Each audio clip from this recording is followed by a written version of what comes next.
I'm sorry I was so awkward about it before. I think I lost my nerve. It's just that all those years with Beth, I didn't think I would be able... You know what I mean? Yes, I know. You know, when I was at Bamfield, I used to look at you and Beth, and you seemed to be the only real people there. You were so happy together. I used to resent it. The perfect couple, and there I was, floundering about on my own. And now, here you are. It's amazing. You're not a bit like I thought you would be. I don't ever want to forget Beth. And I don't want you to. Oh, don't worry, David. I'm not going to be difficult. I like being on my own. And I know exactly what I want from you. I think.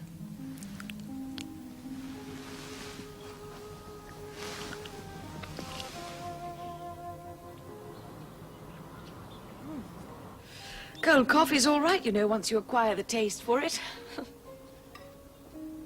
Julia? Hmm? Will you marry me? Oh, David, you don't have to say that. No, I mean it. Will you?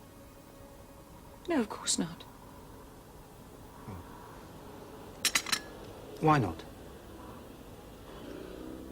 Lots of reasons. David, I think you're a lovely man, and you do seem to like me, especially here. But we don't really love each other, do we? Don't we? You know we don't. And anyway, I'd always be second best for you after Beth, and I'm afraid that would not appeal to me one bit. So you've thought about it? Oh, yes. But I am much better at resisting temptation these days. And I don't think you realize just how much I like my job here. It's something I'm really good at last. And I enjoy being a free spirit. Oh, don't look so glum, David. Can't you see what a terrible idea it would be? I would make the worst schoolmaster's wife ever. You love Bamfield, don't you? Yes, I do. Well, I loathe and detest it. You're exaggerating. No, I'm not.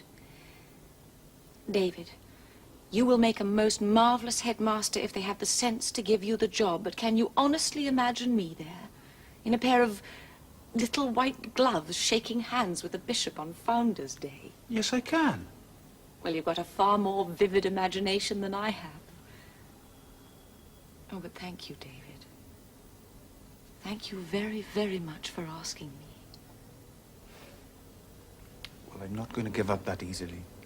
I'll be popping into that shop of yours when you least expect it. Well, that'll be lovely, but don't leave it too long, will you? Well, I might not be there towards midsummer. But I thought you were so happy there. Yes, I am. But Hiram is thinking of sending me to America. He wants me to look it over with a view to opening the chain of shops there. Exciting, isn't it? How long for? Just a couple of months. He seems to think an awful lot of you. Yes. Yes, he does. And I of him. Of course, he's not a patch on you in many ways. What a shame you're so much in love with that dreadful school. Still, we can't have everything, can we?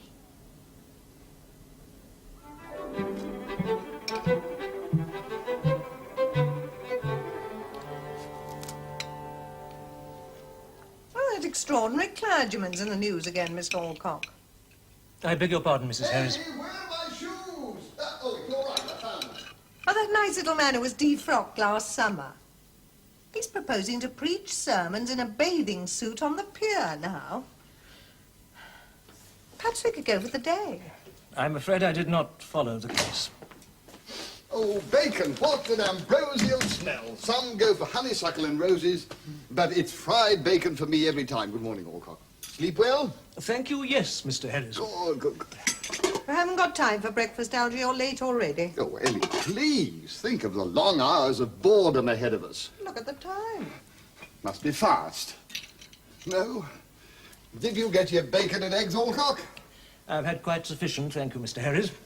Mr. Alcock and I have been waiting for you for half an hour, Algy. Well done, good man Alcock. I cannot abide unpunctuality. Algy, Now what? those are odd socks. Yes, they are a bit strange, dear. You can't possibly go like that. Too late now, dear, too late. I'll try and keep them out of sight. Right then. We'll just have a cup of tea, and then I'll walk you over.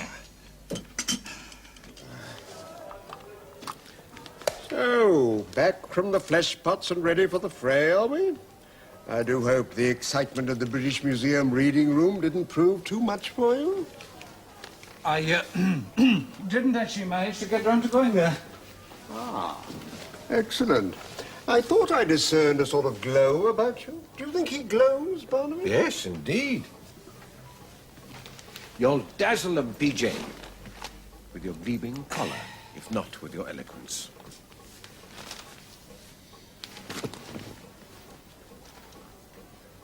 It's 9:10. Do you think I ought to be getting over there? My dear chap, of course not. You're on your home ground. You must stroll into the waiting room with 1 minute to spare. A daunting vision of calm confidence.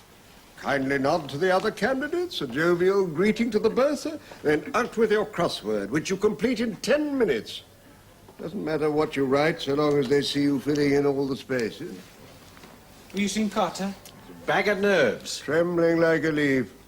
He was pacing up and down here half an hour ago, until Barnaby pointed out that he'd cut himself shaving and bled all over his collar.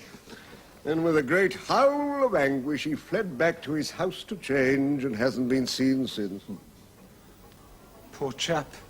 I know how he feels. Harden your heart, man.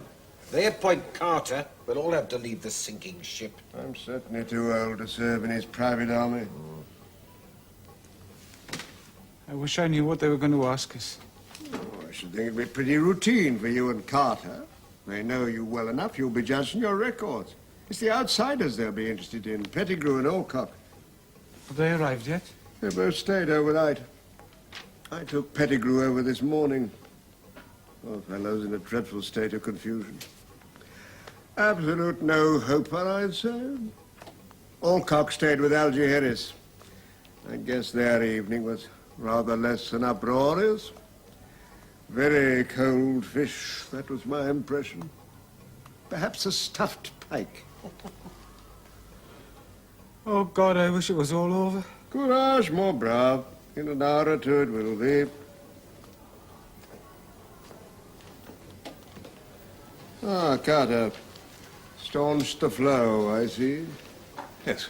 Morning, PJ. Morning. Shall we walk across together? Yes. All right.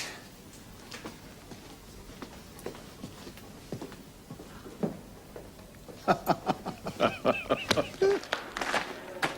it's not a bad old place, eh?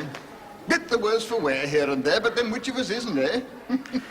Ah, well, never mind. It's an easy-going sort of school, I like to think. First-class staff, by and large, and I believe in letting them get on with it. Nice boys, too, as boys go. Can't remember when I last had to beat one of them. Yes, things have never reached the point where that is... I'm sorry I was so awkward about it before. I think I lost my nerve. It's just that all those years with Beth, I didn't think I would be able... You know what I mean? Yes, I know, I know. You know, when I was at Bamfield, I used to look at you and Beth, and you seemed to be the only real people there. You were so happy together. I used to resent it. The perfect couple, and there I was, floundering about on my own. And now, here you are. It's amazing.